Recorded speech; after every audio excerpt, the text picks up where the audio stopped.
सो हर lip clear है। Then mental retardation तो पता ही है। पैरासिटिक डिसीजेज में क्या बता रही थी मैं, पैरासिटिक डिसीजेज ऐसी डिसीजेज है जिसमें क्या होता है, कोई और ऑर्गेनिज्म हम पर फीड करेगा। अब फीड करने से दो चीज़ें होंगी, या तो हमें हार्म हो सकता है या तो हार्म नहीं होगा। वैसे अगर हम ह्यूमन बॉडी की बात करें ना तो ह्यूमन में हार्म ही होता है पैरासिटिक डिसीजेज से, पर किसी किसी में नहीं होता, ठीक है। और ये जो किसी किसी में नहीं होता वो फिर किस में आता है, वो एनिमल किंगडम्स, वो सॉरी एनिमल किंगडम बोल रही हूँ, वो एनिमल्स में आ जाएगा, ठीक है। एनिमल्स ऐसी चीज़, एनिमल्स में ऐसे बहुत से हम बोल सकते हैं चीज़ें हैं जहाँ पे ऐसे पैरासाइट्स पाए जाते हैं जो उनके लिए गुड हैं। उसके बाद फिर पैरासिटिक डिसीजेस में आगे बात करें, एक्सटर्नल पैरासाइट मतलब जो बाहर रहते, तो लीस जो जुए हो जाते हैं बहुत कॉमन एग्जाम्पल है। देन फ्लीस और बेड बग्स, ठीक है। उसके बाद इंटरनल पैरासाइट जो अंदर रहते हैं उनकी बात करें तो अंदर कीड़े हो जाते हैं, बच्चों में बहुत कॉमन है, ठीक है। और उसके बाद अमीबा, उसके बाद हुकवॉर्म्स। हुकवॉर्म ऐसे वर्म होते हैं, ऐसे कीड़े होते हैं, कीड़े नहीं बोलेंगे बेसिकली, हुकवॉर्म्स ऐसे वर्म्स होते हैं जिनके सर पे ऐसे हुक्स लगे हुए होते हैं। ये बहुत खतरनाक होते हैं। इनका रीज़न ये है क्योंकि ये हुकवॉर्म्स जो है ना, ये हुक्स अपने इंटेस्टाइन में अंदर पेनिट्रेट कर लेते हैं और उससे डायरेक्टली ब्लड एब्जॉर्ब करते हैं, तो इनको निकालना मुश्किल हो जाता है, ठीक है। बाकी तो चीज़ें ठीक हो जाती है डिवॉर्मिंग पिल से। फिर कॉजेज़ देखें, सो माल न्यूट्रिशन, इसका पहला कॉज जो है वो माल न्यूट्रिशन है। और उसके बाद मतलब खाना ही अच्छे से नहीं मिल रहा है।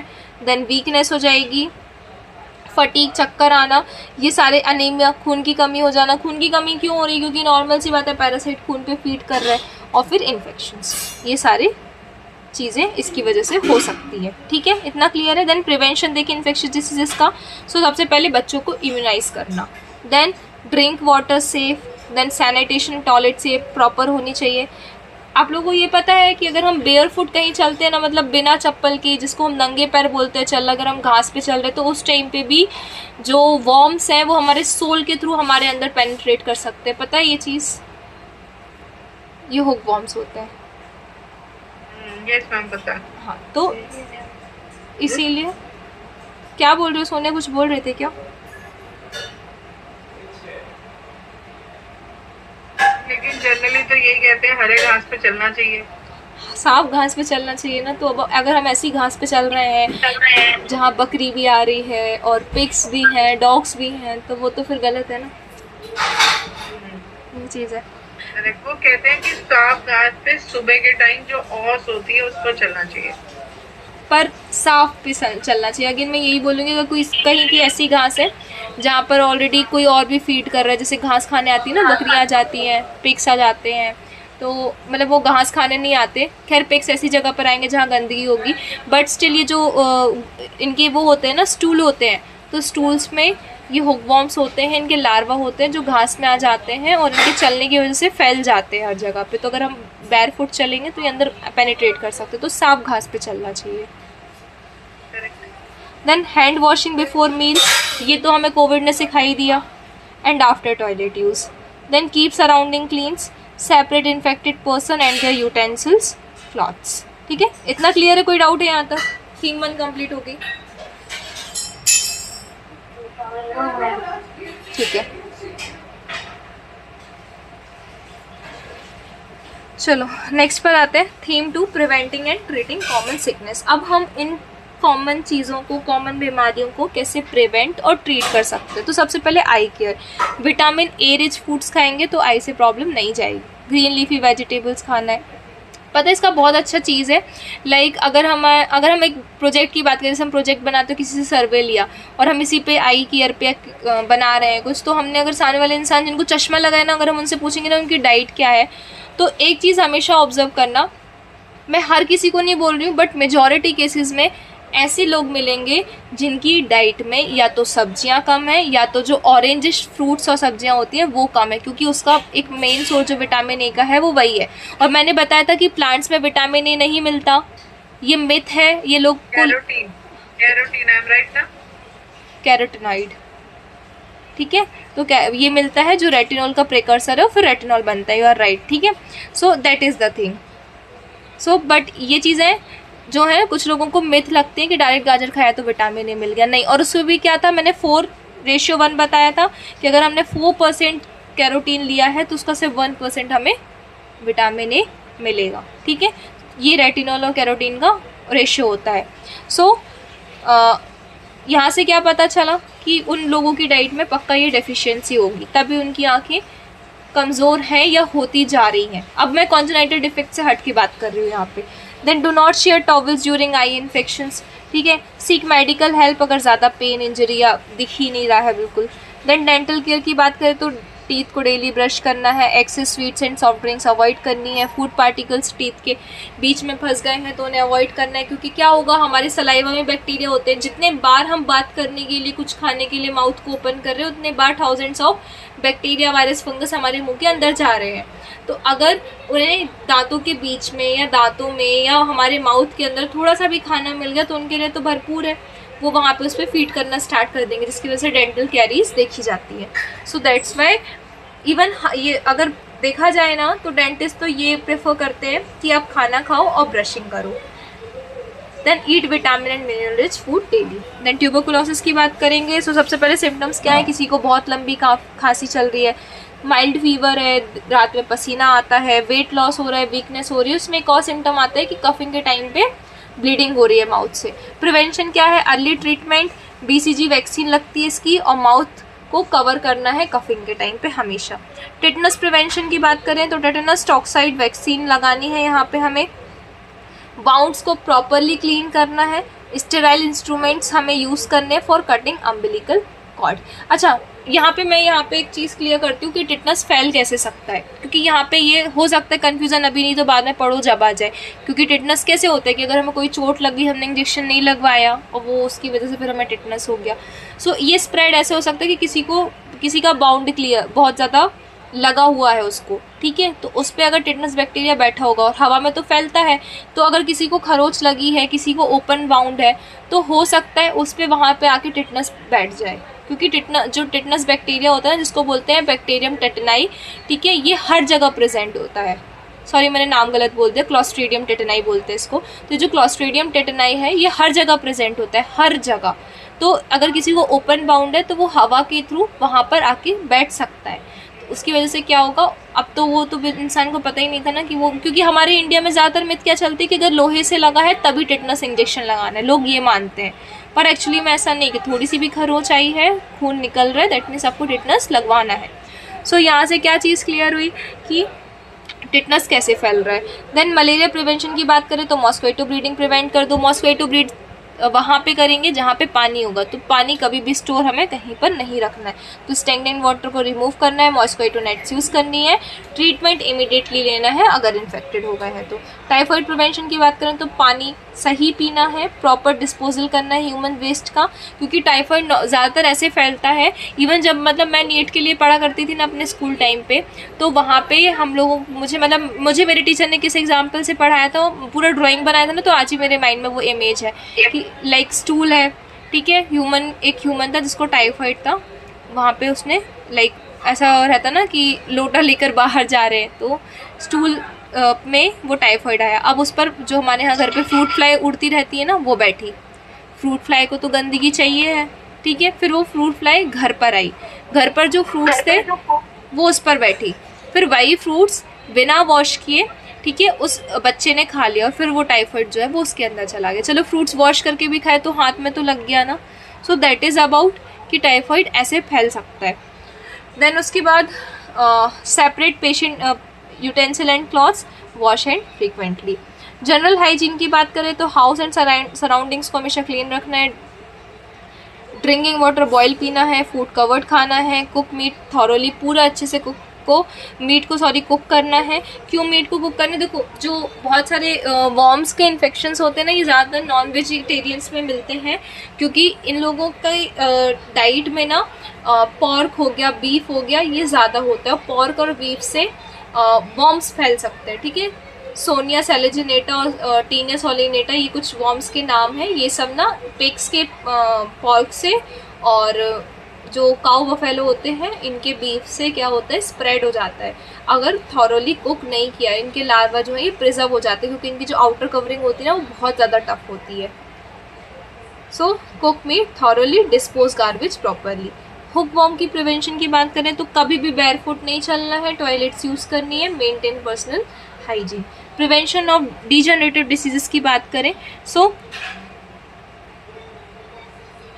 देखो डीजेनरेटिव डिसीजेस किसको बोल रहे हैं, प्रिवेंशन ऑफ डीजेनरेटिव डिसीजेस। तो यहाँ पे ऐसी डिसीजेस जो कैसे बताऊँ मैं, मतलब ऐसे समझो डीजनरेट, ठीक है, वर्ड से समझो, जो डिसीजेज है ना वो किसी बैक्टीरिया फंगस की वजह से जनरेट नहीं हो रही, ये हम अपनी खुद की लाइफस्टाइल की वजह से जनरेट कर रहे हैं, जिन्हें हम बेसिकली अवॉइड कर सकते थे पर किया नहीं। सो बैलेंस डाइट रखनी है, रेगुलर एक्सरसाइज करनी है, avoid smoking and alcohol, maintain healthy body weight and adequate rest and stress management. अच्छा, ये जो मेंटेन हेल्दी बॉडी वेट लिखा है ये कब करना है, आफ्टर 25 ईयर्स, 25 साल तक की एज में एक पर्टिकुलर इंसान को कभी खुद के वेट पे ध्यान नहीं देना है, आइदर वेट गेन है या वेट लॉस है, कभी ध्यान नहीं देना जब तक वो एक्सट्रीम नहीं हो रहा है, क्योंकि उस टाइम पे बॉडी अपनी बॉडी अपने अपने मैच्योरिटी लेवल पर होती है, डेवलपमेंट लेवल पर होती है। 25 के बाद ये रिकमेंड किया जाता है कि फिर आपको एक रिकमेंडेड वेट को मेंटेन करना है। सो इतना हमारा कंप्लीट हो गया डिसीजेस का। उसके बाद हम बर्न्स बनाएंगे। कोई डाउट है क्या यहाँ तक?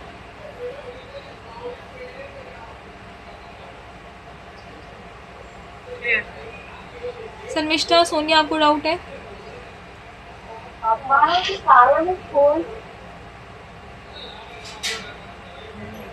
टिटनेस का जो इंजेक्शन देता है ये कितने टाइम तक वैरी रहता है? टिटनेस का इंजेक्शन 6 मंथ्स, इसलिए ये रिकमेंड किया जाता है कि हमें चोट लग रही है या नहीं लग रही है, एवरी 6 मंथ्स में इंजेक्शन लगवाना चाहिए। देखो अभी क्लास अगर बचती है ना तो मैं एक टिटनेस की ना कहानी सुनाऊंगी, ठीक है। मतलब मेरी एक पैथोलॉजी की टीचर थी, जब हमारी पैथोलॉजी की क्लास स्टार्ट हुई थी ना सेकेंड ईयर में, तब उन्होंने हमें ये केस सुनाया था। ये केस मैं आप लोगों को टिटनेस का बाद में सुनाऊंगी। एक मतलब मैं वो बता देती हूँ सस्पेंस। एक फ़ीमेल थी, उसका रोड एक्सीडेंट हुआ था, एमरजेंसी केस में आई थी वो। तो उस टाइम पे ना उसको बहुत सारे बाउंड्स थे, तो नॉर्मल सी बात है, डॉक्टर सबसे पहले क्या करेगा, उसको टिटनेस का इंजेक्शन लगाएगा।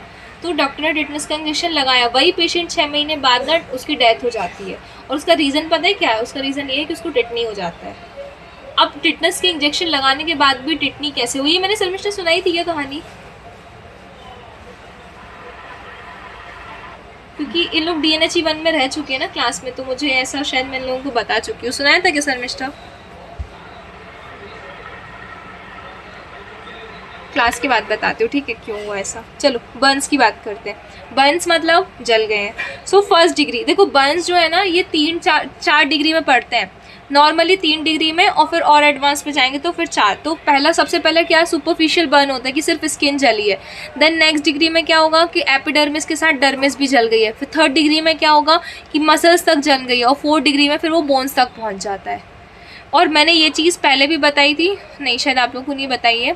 तो उसमें क्या होता है, ह्यूमंस में ना, पूरी ह्यूमंस लाइफ में जो पेन की अगर हम डिग्री बात करें ना कि ह्यूमन अगर डेथ हो रही तो सबसे पेनफुल सिचुएशन क्या हो सकती है, तो 2 चीज़ें ह्यूमन लाइफ में, 2 चीज़ें सबसे ज़्यादा पेनफुल होती हैं।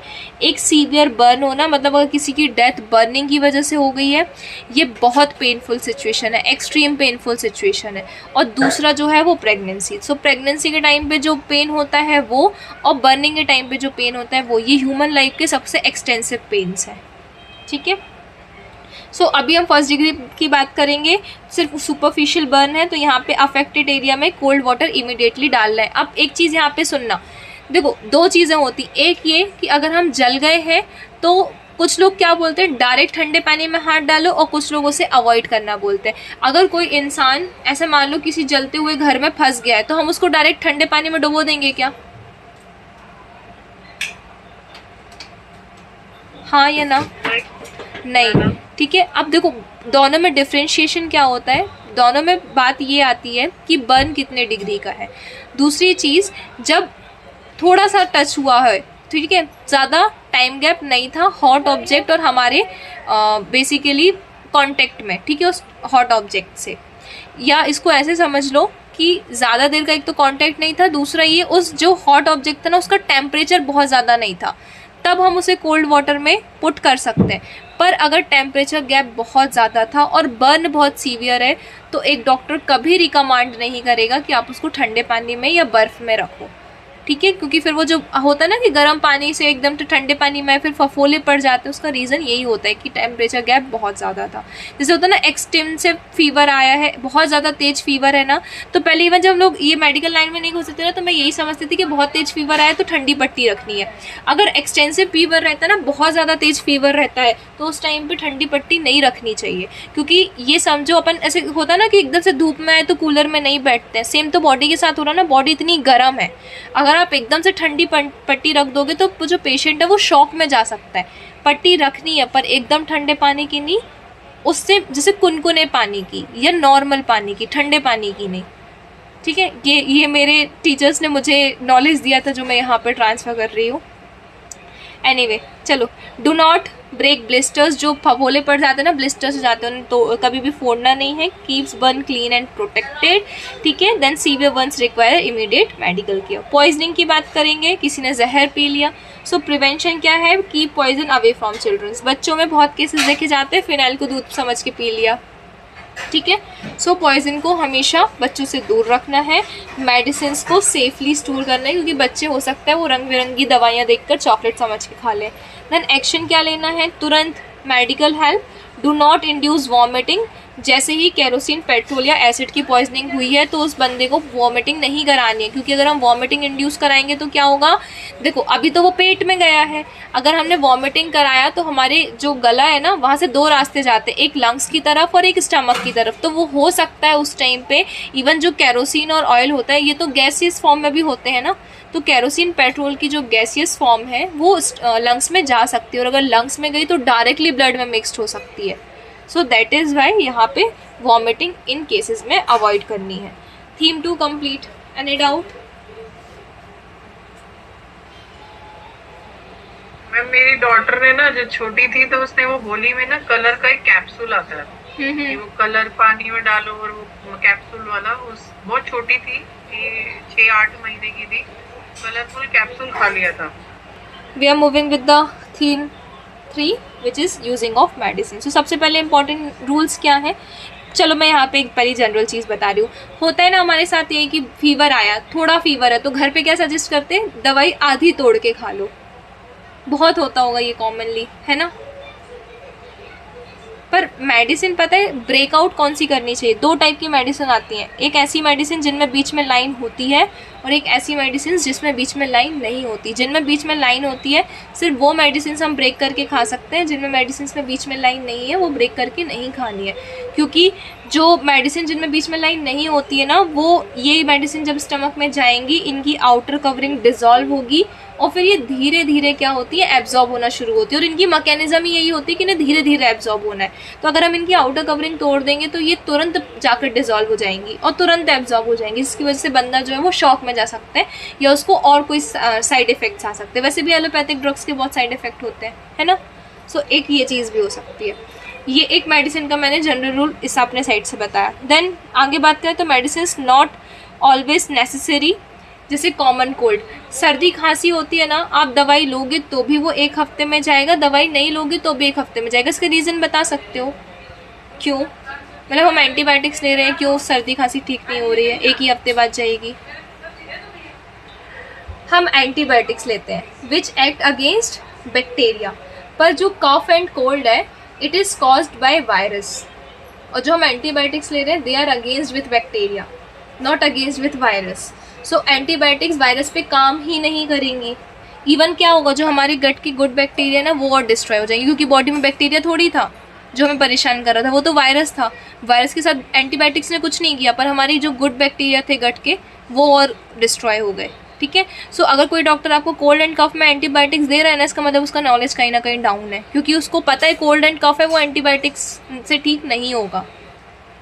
बुखार कम ज़रूर हो सकता है, सप्रेस हो सकता है, पर ठीक नहीं हो सकता, क्योंकि वहाँ पे वायरल इन्फेक्शन है। और वो 1 हफ्ते बाद क्यों ठीक हो जाता है, क्योंकि फिर यहाँ पे फिर इम्यूनिटी का रोल आएगा। इवन हर बीमारी ना अपने समय से ठीक हो सकती है अगर उसको सही एज में सही टाइम पे डिटेक्ट और अगर बैलेंस डाइट ली जाए तो।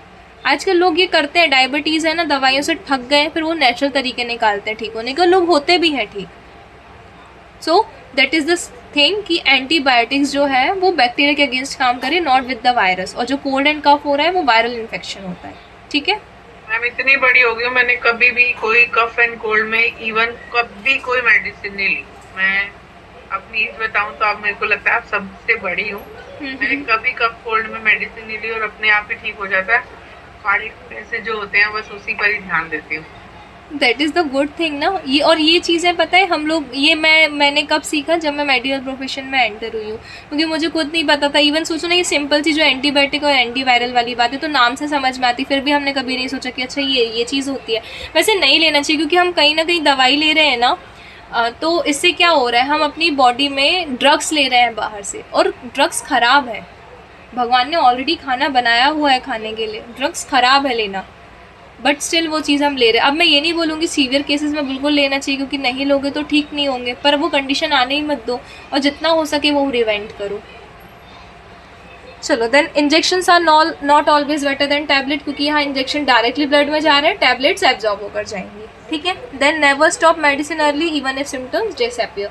पर अगर आपको डॉक्टर जो है, अगर डॉक्टर ने आपको कुछ ऐसा होता है ना, एंटीबायोटिक्स के कोर्स होते हैं, अगर आप लोगों ने मेडिसिन कभी ली हो, किसी कोई बीमार हुआ तो पता होगा ये चीज़ कि एंटीबायोटिक्स के कोर्स होते हैं, 5 दिन का कोर्स, 1 हफ्ते का कोर्स, ठीक है। तो अगर डॉक्टर ने बोला है कि आपको 1 हफ्ते तक खानी है, मतलब आपको 1 हफ्ते तक खानी है। वैसा होता है कि 3 दिन में सिम्टम्स चलेगा तो पेशेंट क्या बोलता है, मेरे तो सिम्टम्स चलेगा, मैं क्यों दवाई खाऊं। पर अगर डॉक्टर ने बोला है कि आपको कोर्स कंप्लीट करना है तो करना पड़ेगा, क्योंकि अगर आप कोर्स कंप्लीट नहीं करोगे तो हो सकता है वो जो बैक्टीरिया है ना, वो किसी ह्यूमन बॉडी के अंदर आया है, तो उसमें इतना तो दिमाग मतलब इतना तो सेंस होगा ना कि बेसिकली अगर ह्यूमन की बॉडी, उसको पता है एडवर्स है, उसको वहाँ सर्वाइव करना। इवन हमारी बॉडी इतनी एडवांस है जितनी अभी तक किसी साइंटिस्ट ने सोची भी नहीं है। बहुत सी ऐसी चीज़ें हमारी बॉडी की जो अभी तक डिस्कवर्ड भी नहीं हुई है और शायद हो भी नहीं पाएंगी। सो बैक्टीरिया जब इतनी एडवांस बॉडी में एंटर करेगा तो कहीं ना कहीं उसके डीएनए को ये चीज़ तो पता है ना कि वो एडवांस मैकेनिज्म में जा रहा है। सो जब एंटीबायोटिक्स अंदर आ रही है तो ये बैक्टीरिया हो सकता है खुद का चेहरा चेंज कर ले कि मैं तो आपकी बॉडी का सेल हूँ, या तो खुद को इनएक्टिव कर ले, तो ऐसा लगेगा कि ये एक्टिव है ही नहीं और फिर ये मर नहीं पाएगा। इसकी वजह से क्या होगा, जैसे ही आपका एंटीबायोटिक का कोर्स खत्म हुआ, जैसे ही इसने देखा कि मेरे जो अगेंस्ट वर्क कर रहे थे वो डिसअपियर हो चुके हैं, तो ये वापस से वर्क में आ जाएगा, वापस से काम में आ जाएगा। So that is the thing कि क्यों कोर्स हमें कंप्लीट करना है। देन एंटीबायोटिक्स की वही बात करें, take correct dose and complete course, do not use for cold and flu, क्योंकि हमें पता चल गया, stop immediately if allergy develop, अगर एलर्जी हो रही तो रुक जाना है, और कभी भी सेल्फ मेडिकेट नहीं करना। अभी रिसेंटली का केस सुना कि आप लोगों ने, परसों या कल का केस है, एक बनारस की 19 साल की लड़की थी, उसने 3 मंथ प्रेग्नेंट थी वो, उसने यूट्यूब पर देख के, उसने और उसके बॉयफ्रेंड ने यूट्यूब पर देख के अबॉर्शन पिल्स ली, उस लड़की ने पिल्स खाई और जिसकी वजह से क्या हुआ, उसको एक्सेसिव ब्लीडिंग की वजह से उसकी डेथ हो गई। ये अभी कल या परसों का बनारस का केस है। सो यहाँ पे इसलिए इवन आजकल तो चलता भी है ना, मतलब नहीं देते जो मेडिकल शॉप वाले लोग हैं, जब स्ट्रिक्ट हो जाते कि नहीं बिना प्रिस्क्रिप्शन की दवाइयाँ नहीं देनी है, फिर कहीं कहीं देते भी हैं। So never self medicated. Then medicine measurement की बात करें तो follow prescription carefully, use a standard 5 ml spoon for liquid medicine, take exact recommended dose, जितना बोला है उतना लेना है। Then taking medicine with food, अब ऐसी कौन सी मेडिसिन है जो खाने के पहले लेनी है और ऐसी कौन सी मेडिसिन है जो खाने के बाद लेनी है। जैसे एक एग्जाम्पल ले लो, जो होम्योपैथिक मेडिसिन होती हैं वो हमेशा खाने के पहले ली जाती। खाई है क्या होम्योपैथिक मेडिसिन? नहीं खाई? सोनिया देखा बस है। हाँ। बाकी आप लोगों ने? नहीं मैम, फादर इन लॉ के लिए यूज किया। जो होम्योपैथिक मेडिसिन है वो रिकमेंड की जाती है एम्प्टी स्टमक में, ठीक है। सो ऐसे ही बिफोर मील्स में कौन कौन सी मेडिसिन लेनी, जैसे पेनिसिलिन होगी, एम्पिसिलिन होगी, टेट्रासाइलिन होगी, एरिथ्रोमाइसिन होगी।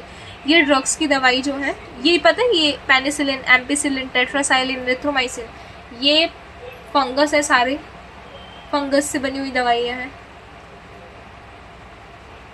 नहीं पता होगा। देन विथ आफ्टर मील्स क्या लेनी, खाने के साथ या खाने के बाद एस्पायरिन, आयरन की टैबलेट्स और विटामिन्स, ठीक है, ये लेनी है विथ या आफ्टर मील्स और विद बिफोर मील्स, ये सारी चीज़ें लेनी है। Done. So prevention better than cure, immunisation prevent many infectious diseases, poor personal hygiene जो है ये असेंशियल है प्रिवेंशन के लिए। स्मोकिंग, एल्कोहल एंड एक्टिविटी, इसकी वजह से डिसीज़ के रिस्क बढ़ जाते हैं। फुल कोर्स एंटीबायोटिक्स का कंप्लीट करना है। Water safe, sanitation and nutrition, ये गुड हेल्थ की कीज़ हैं। ये हमारी यूनिट 5 कंप्लीट हो गई। कोई डाउट है आपको यूनिट 5 में? किसी को कोई doubt? No ma'am, no ma'am.